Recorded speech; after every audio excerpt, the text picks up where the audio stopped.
I decided to do this video thinking I will sit on the floor with Wolfie so he can just play and climb up me if he needs to. But no, he's given up playing now the camera's come out. I think he just loves the camera. Do you love the camera? Really? Hello everybody, welcome back to my channel. Today's video is my top 5 accommodations in Orlando that are not on site at Disney. I would love to stay on site at Disney, but so far my experience is off site. If I could stay on site, I probably would. It's just not in our budget at the moment, although there are definitely things to weigh out about the pros budget-wise if you do stay at Disney, if you get a good deal on dining and things like that. But anyway, so this year we are going back to Orlando. We have booked off-site again, so I do a hell of a lot of research before I book anything, so I thought I would share with you so you don't have to do the research yourself. All of these hotels as well are available to book through Virgin Holidays in the UK.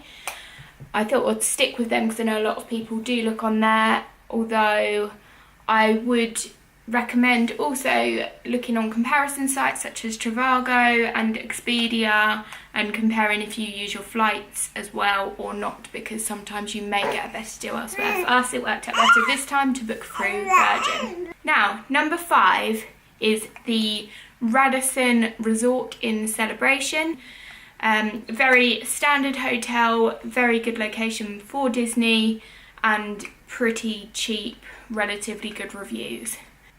Number 4, that was just a hotel with hotel rooms. We personally prefer to stay somewhere with a little bit more space because we have the children, and especially in the evenings it's nice to be able to stay up a little while when they've gone to sleep, especially with pickles like you non-sleeping children. Is that what you think of it? Is that what you think of it?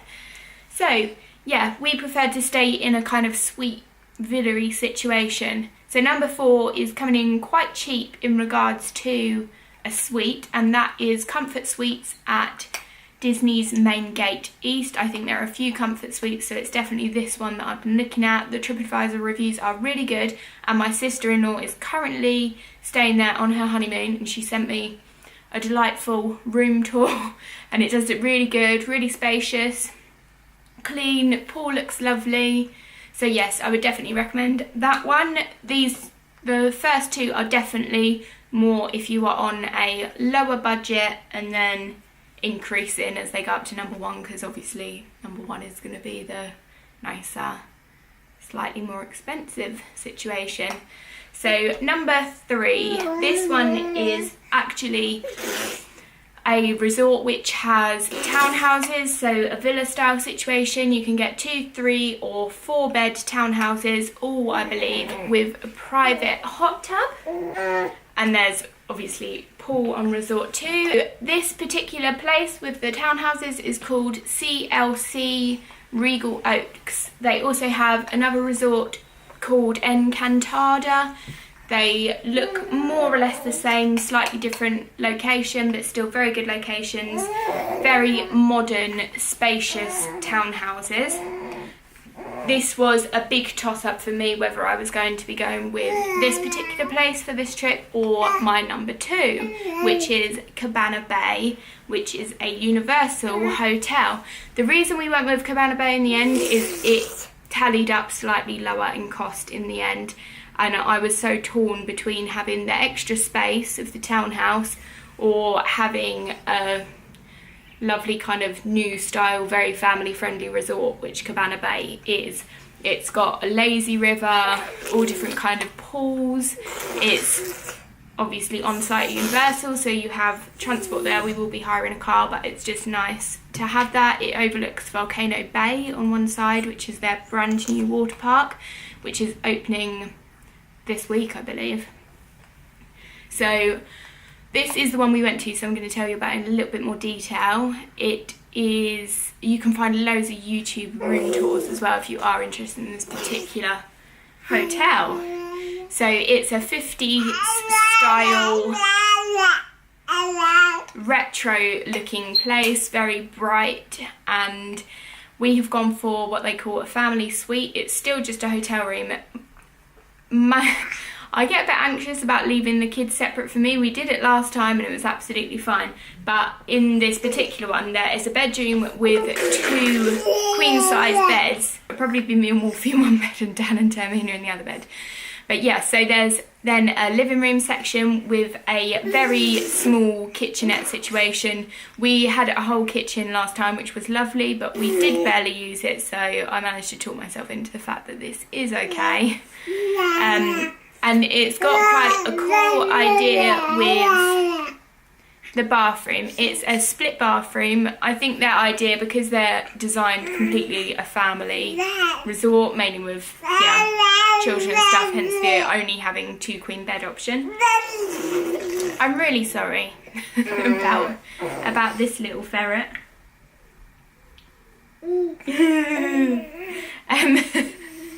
He's such a pickle.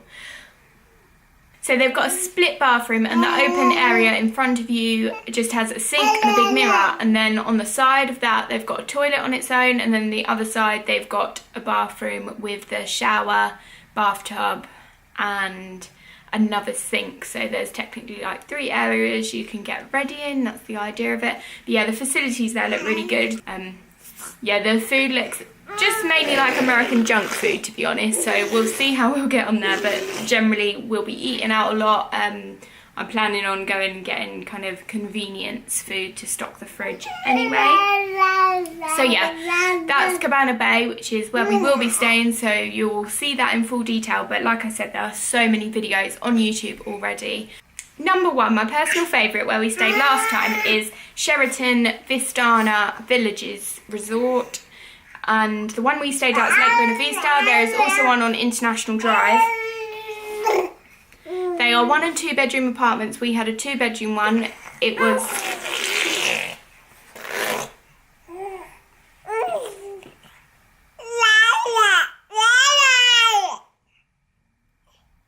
Do you want to do the video? Are you going to tell them? Are you going to tell them where to stay when they go to Florida?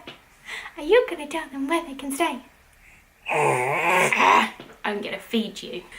So yeah, the Sheraton Vistana Resort is really, really lovely. It's huge, so there's lots of different buildings. We stayed in the Cascades building. I would highly recommend that. I had read that it was recommended, and that's why I booked that particular one. We had a 2-bedroom apartment with a big kitchen, 1 bedroom with a king-size bed and a lovely corner tub in it and a bathroom, and then there was another bathroom and another bedroom. It was really, really big, and it overlooked the lake, I think, with fountains. Very, very pretty. And yeah, loads of different pool areas. We only used 1 of them, but if I could choose, I would definitely stay there this time again. 100%, and I would recommend it to anybody. We're not staying there this time, mainly due to budget. Last time I got such a good deal on it. I think it worked out about £70 a night, which is really good for a 2-bedroom apartment. I don't remember how I got that. I think I did it on booking.com actually. Virgin didn't have that one at the time, and I booked it separately. But they do it now, but it's definitely more expensive.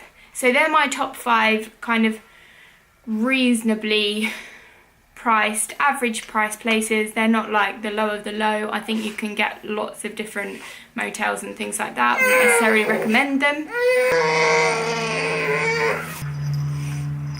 Again, I think if you're traveling all that way, then it's better to stay somewhere that you know you're going to enjoy. You don't spend much time in your hotel room though, so please do bear that in mind. If I could, don't get me wrong, I'd either be staying at the Polynesian Disney Hotel or the Four Seasons, which looks amazing, on the Waldorf Astoria, but these are really great hotels for that average family and the average amount that you are likely to be able to spend when you are going on such a big trip.